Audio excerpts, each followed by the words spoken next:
Unir al sector ha sido uno de los principales logros de Asaja, es lo que asegura Juan Luis Delgado.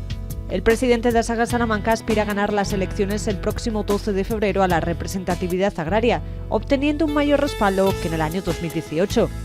Delgado recuerda que gracias al trabajo de la OPA se ha conseguido, entre otras cuestiones, el laudo favorable por el que se tuvo que indemnizar a los remolacheros, las ayudas por la sequía de 2019 o las mesas de saneamiento. Un programa en el que el presidente de Asaja Salamanca hablará sobre la PAC, sobre la ley de la cadena alimentaria o sobre cómo está la situación en materia de sanidad animal. Ganar con más respaldo que tuvimos en el 2018. Ni es profesional ni es productiva. Si dicen eso, la verdad es que demuestran, que lo dicen evidentemente, demuestran que están muy lejos de la realidad del sector. En la ley de la cadena alimentaria se tenía que regular mucho más. En Salamanca tenemos la mayor cabaña de bovino de España y teniendo en cuenta que la inmensa mayoría es en extensivo. Y al ser en extensivo es muy difícil que erradiquemos la enfermedad. Ganar con más respaldo que tuvimos en el 2018. En 2018 Asaja consiguió ser la organización más votada en las urnas, adelantando a la anterior organización que representaba, la unión de dos de ellas. Y bueno, lo cierto es que fue un adelantamiento, pero por muy poco. Realmente fueron 20 votos que sobrepasamos de Asaja a la otra organización, a la siguiente que estaba. Son muy pocos, entonces esto puede ir hacia cualquier lado, pero en este periodo, en estos 5 años, Asaja ha hecho muchas cosas, hemos crecido mucho en socios, en servicios, entonces yo confío que son los socios los que te tienen que empujar hacia esa victoria, confío en que sea mayor el respaldo. El sector piensa que nos encasilla dentro de ese grupo de sindicatos, que desafortunadamente los que más se conocen son los de clase, y a efectos sociales y a nivel del Estado vemos que hacen muy poquito y muchas veces nos encasillan a nosotros en ese mismo grupo, y para nada. Las organizaciones agrarias, aunque a veces se nos llame sindicatos, no somos sindicatos, por lo menos Asaja no es sindicato, y si se tuviese que equiparar a alguien se equipararía a la patronal, porque representamos todo lo que representamos, o todos nuestros socios, los de Asaja, son autónomos, pagan el cupón de la Seguridad Social y como autónomos pues seríamos en todo caso la patronal. Pero lo que nos jugamos sobre todo es eso, una organización que represente al sector en las mesas de trabajo con la administración pública, un interlocutor entre el sector agrario y las administraciones que tienen que encargarse de gestionar leyes, servicios o cualquier modificación que pueda haber en el sector agrario, y sabemos que el sector agrario está muy intervenido a día de hoy, entonces es importante tener a alguien que traslademos de primera mano los problemas. Y lo que nos jugamos, lo que representamos ahí, somos profesionales del campo, los que dirigimos Asaja somos agricultores y ganaderos profesionales. Los problemas que tenemos en el sector los sabemos todos, por supuesto, y si no lo sabemos los que dirigimos, pues nos documentan en el caso de Salamanca, más de 1.700 socios.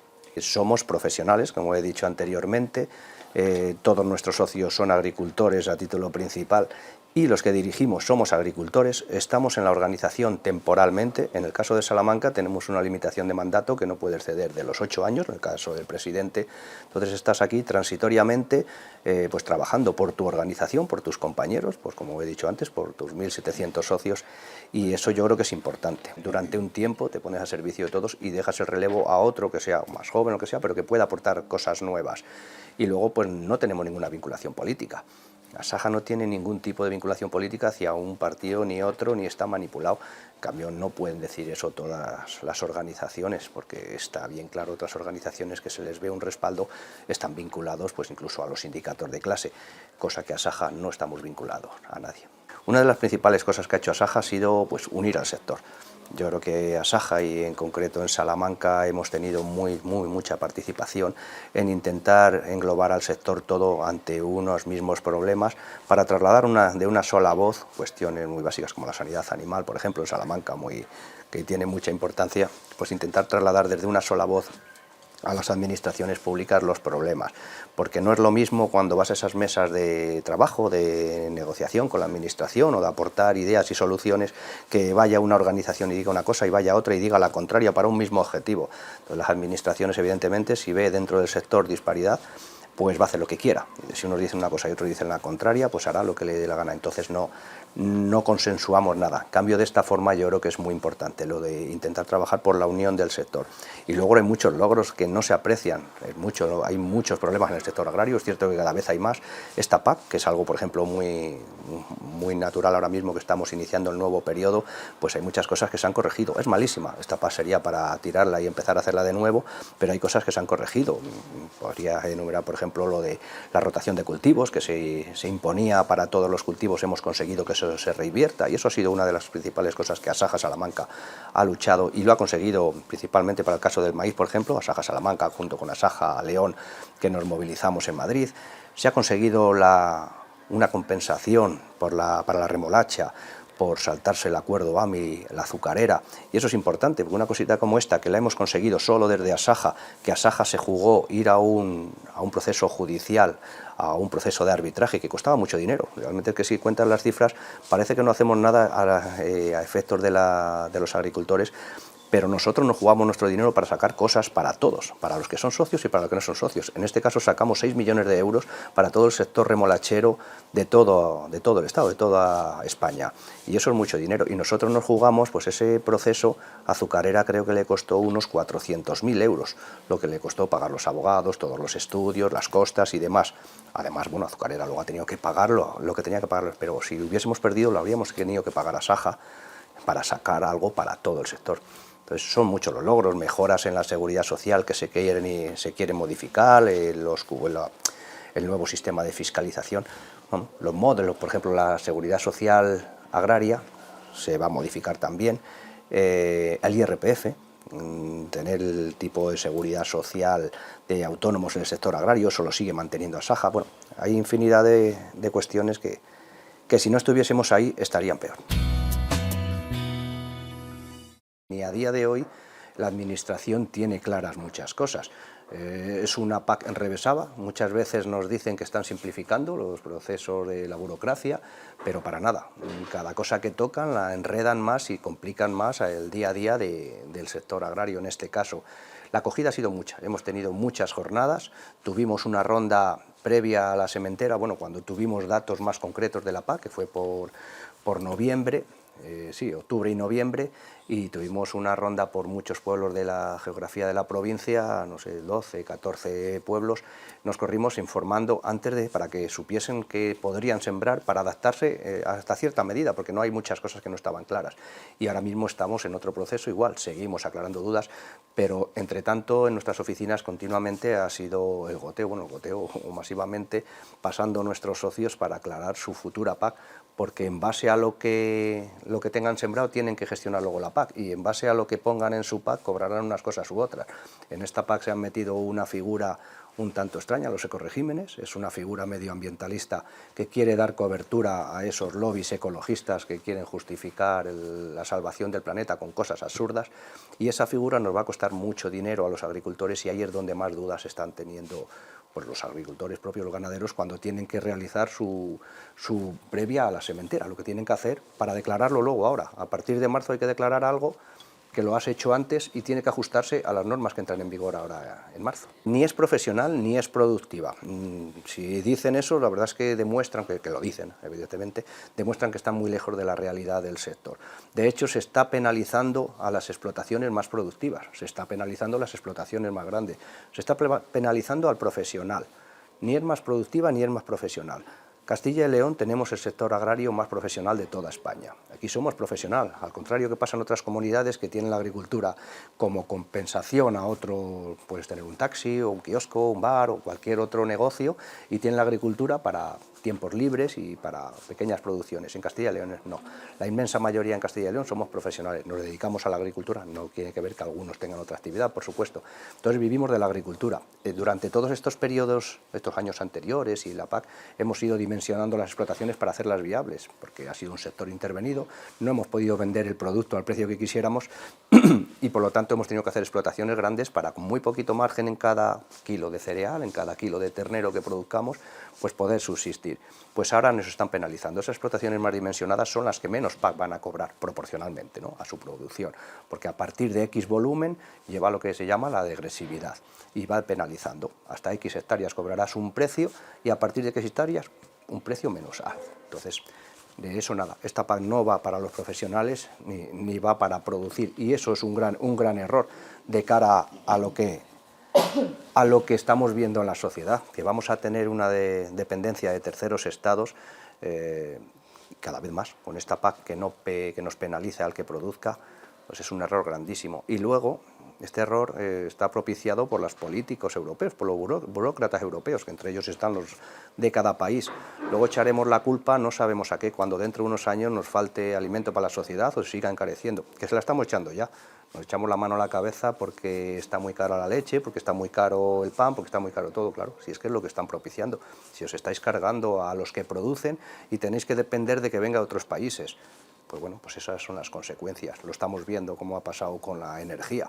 Nos cargamos el sector energético del país y ahora nos echamos la mano a la cabeza porque Putin nos cobra mucho el gas. Pues bueno, hijo, había que haberlo pensado antes. Había que exigirle responsabilidades a los que nos han llevado hasta aquí, que son los políticos europeos, que unos son de España, otros son de Francia, pero son los políticos en general. Uno de los principales motivos por lo que la gente se asocia o viene a Saja es por el buen servicio técnico que tenemos.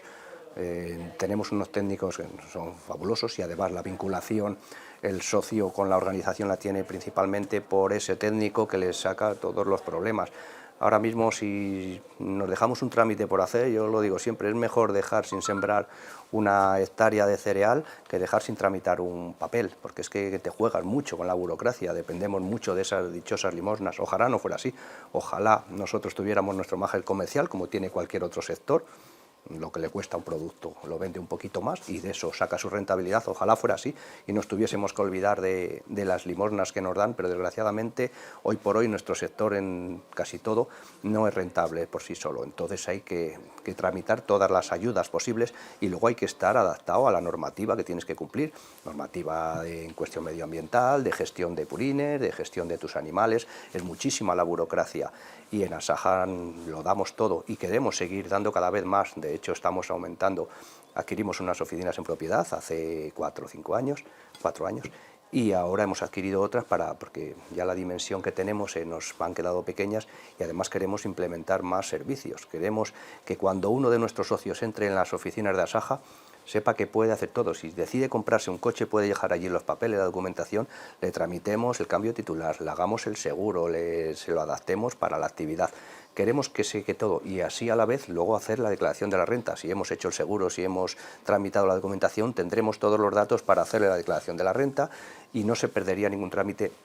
Y tampoco él tendría que estar corriendo de despacho en despacho. Entonces es uno de nuestros objetivos y que lo vamos consiguiendo poco a poco. No es fácil, pero cada vez damos más servicios y más completos. Si cada vez nos ponen las cosas más complicadas para esto o para cualquier cosa, si cada vez vemos que tenemos menos margen en nuestra actividad, pues la gente se va a echar para atrás. Sí es cierto que hay una serie de ayudas para la incorporación de jóvenes, pero de poco te sirve que te den, en el caso de la incorporación, pues son 70.000 euros, la última modificación creo, puede llegar hasta los 90.000, pero ¿de qué me sirve que me paguen con 70.000 euros pagas medio tractor? ¿De qué me sirve que me regalen el tractor o que me lo paguen entero? Si luego, bueno, tengo que comprar muchísimas más cosas, evidentemente, pero además lo que haga con ese tractor, por poner un ejemplo, un tractor, ¿no? Lo que haga con ese tractor me va a dar pérdidas. Bueno, me ayuda, ¿no?, a empezar, pero lo interesante es que se consiga que este sector sea rentable por sí solo. Y es que si no tiene rentabilidad, aunque el tractor lo haya comprado más barato, no voy a poderlo pagar. Desgraciadamente, esto está manipulado por grandes empresas, grandes comercializadoras, que van trasladando toda la presión al primer eslabón, que somos nosotros.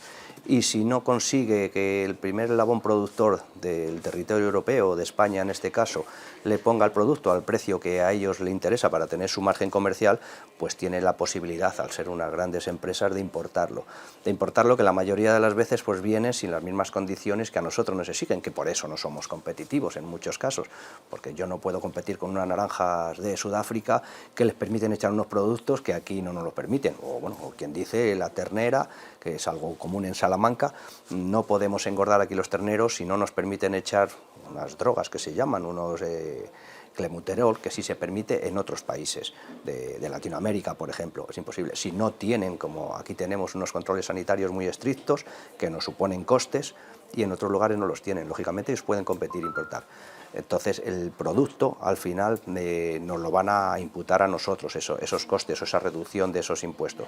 Por eso tenemos que estar atentos de que al final no lo paguemos como siempre el productor. Tenía que funcionar la ley de la cadena alimentaria, que es donde nosotros podemos ver. La ley de la cadena alimentaria prohíbe vender por debajo de los costes que tenga de producción. Todo lo que nosotros tengamos nuestro pequeño margen comercial, si es que no pedimos otra cosa, pues por supuesto que tenía que haber más inspecciones. La ley de la cadena alimentaria se tenía que regular mucho más. Se ha dejado la ley ahí, pero no está habiendo un control estricto. Entonces, por supuesto, inspecciones, desde luego que sí, para hacerla cumplir y que todos tengamos nuestro margen comercial. Y no como está pasando ahora, que hay algunos que tienen un margen comercial desorbitado y en muchos casos nosotros estamos cerrando las explotaciones. España es un país deficitario en prácticamente todos los productos del sector primario, pero también es deficitario pues en los energéticos, como he dicho antes.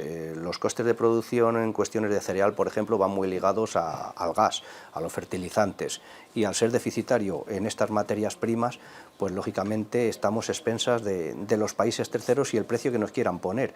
En el caso ahora, como estamos viendo con la guerra de Rusia, pues la dependencia del gas de África o ruso, pues nos está suponiendo que todo suba. Pues ¿cómo se podía paliar? Pues intentando ser más autosuficiente y no adelantarnos a prohibir productos o sistemas energéticos, por ejemplo, que podíamos ser autosuficientes antes de tener una alternativa clara. Como pasa con las renovables, por ejemplo, podíamos tener una alternativa energética y no depender tanto del gas para hacer los fertilizantes. Por ejemplo, sí, alternativas podría haberlas, pero es que tienen que ser con las políticas a nivel general y muy previas a lo que está sucediendo ahora. No, de un día para otro esto no lo vamos a corregir.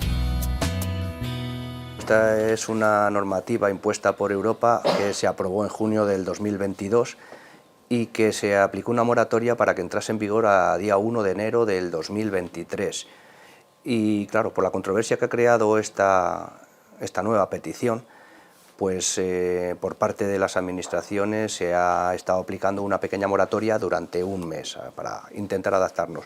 Pero aún así, bueno, nosotros lo pedimos en su momento, que esa exigencia nos parecía descabellada, que era una exigencia que iba a crear muchos problemas y que se modificase, pero al ser de Europa, pues de momento no se ha modificado y la seguimos pidiendo a día de hoy. La seguimos pidiendo y más ahora porque una vez que se ha puesto en vigor, pues vemos que es más difícil todavía de cumplir. Incluso estamos viendo cosas que en su momento no habíamos visto. Esto pedía pruebas que todas las explotaciones tenían que tener sus animales saneados para poder moverlos, independientemente de la calificación. Antes, si una explotación había hecho el saneamiento del año, podía mover sus animales durante todo el año, si tenía la calificación T3H, histórica, calificación limpia, vulgarmente, para que lo entendamos. Ahora, animales que no hayan entrado en ese saneamiento tienen que ser saneados. Puede haber saneado todos los animales, pero posteriormente han ido naciendo animales dentro de la explotación que no han pasado por una prueba sanitaria. Ahora se le obliga a sanearles para que vayan a determinados cebaderos. Entendemos que si una explotación está calificada como limpia es absurdo esa prueba, y además cuando la tuberculosis es una enfermedad de muy lento desarrollo, los animales que han nacido no tienen tiempo de cultivar ni desarrollar la enfermedad en sus primeros meses de vida. Es una especie de cabezonería de Europa porque somos más papistas que el Papa para conseguir la calificación de indemne en determinados lugares. Entonces pedimos que esa prueba se quite porque es que es absurdo y además no van a poder cumplirla, porque al principio pensábamos que como la norma viene que si se han sido saneadas 6 meses antes se podrían mover, pero es que hay muchos animales que aunque se hayan saneado 6 meses antes no han entrado a ese saneamiento, porque solo se sanean animales de mes y medio, que tienen más de mes y medio. Si tú quieres ver esos animales que tienen menos de mes y medio, los quieres mover 2 o 3 meses después o vender 2 o 3 meses después, como no entraron en aquel proceso de saneamiento, pues ahora no te permite el movimiento. Tendrías que hacer peticiones de parte para sanear lotes de animales muy pequeños continuamente para movimientos. Entonces va a crear mucho problema y además creemos que las administraciones no van a tener capacidad para atender porque todas las explotaciones van a estar metidas en este problema para poder mover en algún momento. No van a dar cobertura, estamos convencidos. En Salamanca tenemos la mayor cabaña de bovino de España y teniendo en cuenta que la inmensa mayoría es en extensivo. Y al ser en extensivo es muy difícil que erradiquemos la enfermedad cuando tenemos pues, muchísimas especies dentro del mismo entorno conviviendo juntos que también son portadores de la propia enfermedad, de la tuberculosis. Es imposible que erradiquemos esta enfermedad cuando aplicamos solo los controles a una de esas especies. Hay más de 30 especies diferentes en el medio conviviendo que tienen la misma enfermedad. Si solo estamos matando vacas y analizando vacas y dejamos los reservorios en jabalíes o corzos o ciervos, no sé, hay un montón de especies que pueden tener la misma enfermedad, es muy difícil, porque donde come una vaca come el jabalí. La vaca que tiene tuberculosis la podemos matar, la que está contagiando a todo mi rebaño, pero si por allí también está pasando un jabalí que está excretando bacilo de tuberculosis, pues la vaca la habré matado, pero ahí volveré a tener la misma enfermedad y estaremos contagiando. Entonces en Salamanca lo tenemos muy complicado para avanzar en la lucha contra esa enfermedad, matando vacas. Y además con las pruebas que tenemos pues son poco eficaces, ¿no? Y no hay otras, tampoco podemos pedir que hagan otra cuando de momento no le existe. Lo que sí pedimos que se sea flexible sobre todo en determinadas cosas. La enfermedad tenemos que seguir luchando contra la tuberculosis, no cabe duda.